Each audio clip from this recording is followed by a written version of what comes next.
Hai teman-teman, perkenalkan nama saya Laudia Delia Syawila dengan NIM 2510444 dengan teman saya bernama Lisa Permata Dewi NIM 251041155. Dan saya Yunita Ningsih NIM 25104156. Kami di sini akan menjelaskan proses metabolisme lemak pada ibu hamil. Kalian pernah gak sih kepo tentang proses pencernaan dan penyerapan lemak dalam tubuh? Gimana sih makanan yang mengandung lemak diproses dalam tubuh kita? Nah, biar lebih paham, sini kita kasih tahu. Lemak pertama kali dicerna di mulut. Kelenjar di sekitar mulut akan menghasilkan enzim lipase. Enzim ini akan mencegah trigliserida atau lemak menjadi komponen sederhana, seperti digliserida, monoksigliserida, dan asam lemak. Selanjutnya, lemak akan diproses di lambung. Sama seperti di mulut, lemak juga dipecah menjadi gliserida, monogliserida, dan asam lemak. Bedanya, proses ini dilakukan oleh enzim gastrik lipase. Setelah selesai diproses di lambung, lemak akan masuk ke usus halus. Di usus halus terjadi proses enzimatik oleh pankreas dan emulsifikasi oleh empedu. Pankreas akan melepaskan enzim lipase yang membuat semua turunan lemak menjadi sederhana. Sedangkan empedu membantu emulsifikasi lemak agar dapat diserap oleh mikrofili usus. Setelah asam lemak dan monogliserida melalui proses emulsifikasi akan dihasilkan misel. Misel masuk ke dalam sel yang ada di usus, lalu komponennya dikombinasikan kembali. Selanjutnya, misel diubah menjadi kilomikron dan diedarkan dalam tubuh melalui aliran limfa. Setelah diedarkan, ia akan masuk ke aliran darah, lalu menuju ke hati. Setelah itu diedarkan ke seluruh tubuh dengan bantuan lipoprotein sebagai transporter. Selama kehamilan, hormon HPL, estrogen, dan progesteron bikin metabolisme lemak ibu berubah. Hormon-hormon ini bikin tubuh jadi lebih mudah menyimpan dan memecah lemak.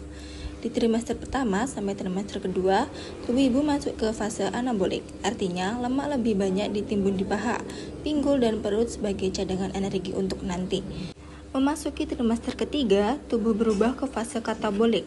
Cadangan lemak yang tadi disimpan mulai dipecah menjadi asam lemak bebas dan gliserol untuk jadi sumber energi ibu dan mendukung pertumbuhan janin. Selanjutnya, fungsi lemak bagi ibu dan janin.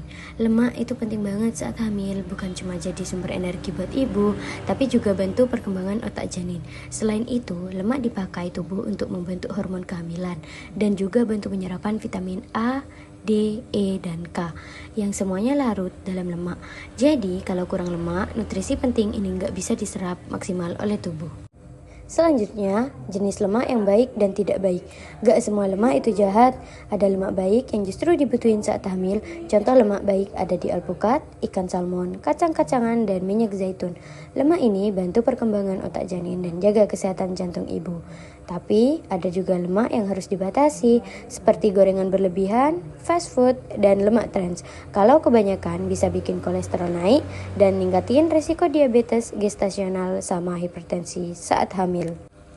Kalau ibu hamil kekurangan asupan lemak, akibatnya cukup serius. Yang pertama, pertumbuhan janin bisa terhambat sehingga berat badan lahir rendah.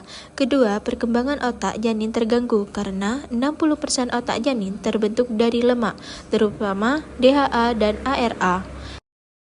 Dan yang ketiga, ibu jadi gampang lemas karena lemak adalah cadangan energi utama saat karbohidrat habis. Sebaliknya, kalau kelebihan lemak juga beresiko. Yang pertama, ibu bisa mengalami obesitas kehamilan yang bikin susah bergerak dan nyeri punggung. Kedua, resiko diabetes gestasional meningkat karena lemak berlebih bikin hormon insulin gak bekerja maksimal. Ketiga, tekanan darah bisa naik, jadi hipertensi atau preeklamsia. Kondisi ini berbahaya buat ibu dan janin, bahkan bisa sebabkan kelahiran prematur. Bagaimana sih cara menjaga metabolisme lemak yang sehat? Yang pertama, atur pola makan dengan gizi seimbang. Perbanyak lemak baik dari ikan salmon, alpukat, kacang almond, dan minyak zaitun karena mengandung omega 3 untuk otak janin. Batasi lemak jenuh dan lemak trans dari gorengan, jeroan, santan kental, dan fast food. Cukup 20-35% dari total kalori harian.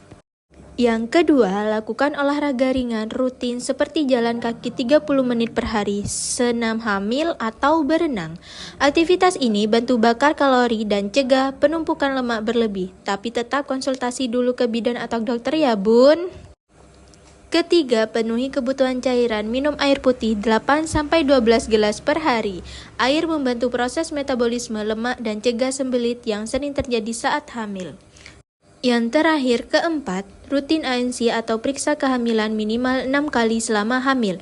Di sana, berat badan, tekanan darah, dan gula darah ibu hamil dipantau. Jadi, kalau ada masalah metabolisme lemak bisa ditangani sejak awal. Sekian penjelasan kami tentang metabolisme lemak selama kehamilan. Intinya, lemak penting untuk energi ibu dan tumbuh kembang janin, tapi jumlahnya harus seimbang. Jaga pola makan sehat, pilih lemak baik, batasi lemak jahat, olahraga ringan, dan rutin periksa kehamilan. Semoga bermanfaat untuk ibu hamil semua. Terima kasih sudah menyimak. Sehat selalu, ibu hamil. La Habana,